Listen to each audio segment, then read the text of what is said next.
Que ta volonté soit faite sur la terre comme au ciel. Qui d'entre vous connaît cette phrase? J'imagine que tous, bien sûr. Mais est-ce que vous maîtrisez ce que ça signifie? Est-ce que vous avez conscience de la puissance de sa signification pour votre vie? Que ta volonté soit faite sur la terre comme au ciel. Beaucoup d'entre nous le disons, mais très peu maîtrisons cette phrase que Jésus-Christ nous a laissée avant de s'en aller vers son Père. Que ta volonté soit faite sur la terre comme au ciel.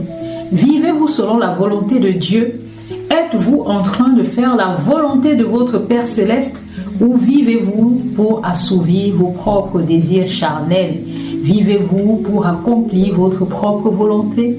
C'est cette question que j'aimerais vous poser dès le début de cette vidéo. Parce qu'il y a beaucoup de personnes qui vivent d'une façon hypocrite et mettent leurs projets en avant au lieu d'accomplir la volonté de notre Père céleste. Ce n'est pas pour rien que le Seigneur Jésus-Christ nous a demandé de prier ainsi. Il savait ce que ça signifiait et cette vidéo est là pour vous faire une piqûre de rappel. Oui, le Seigneur veut nous enseigner tous au travers de cette session. Et vous savez quoi, mesdames et messieurs? Beaucoup de personnes vivent perdues dans leur propre vie. Beaucoup de personnes vivent perdues parce qu'elles cherchent à accomplir leurs propres désirs charnels.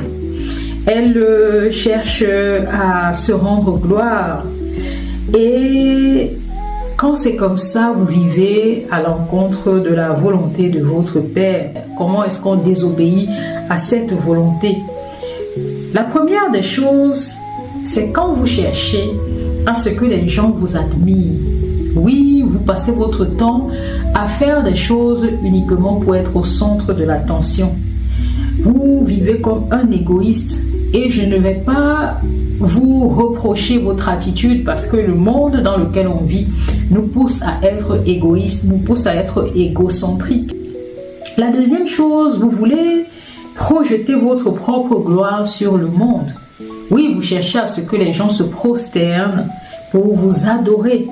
On appelle cela de l'idolâtrie. Vous voulez, troisièmement, vous sentir supérieur aux autres. Vous voulez que les gens vous appellent maître, directeur.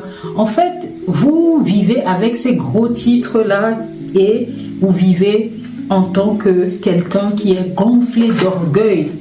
Oui, est-ce que après tout cela, au fond, vous vous sentez heureux?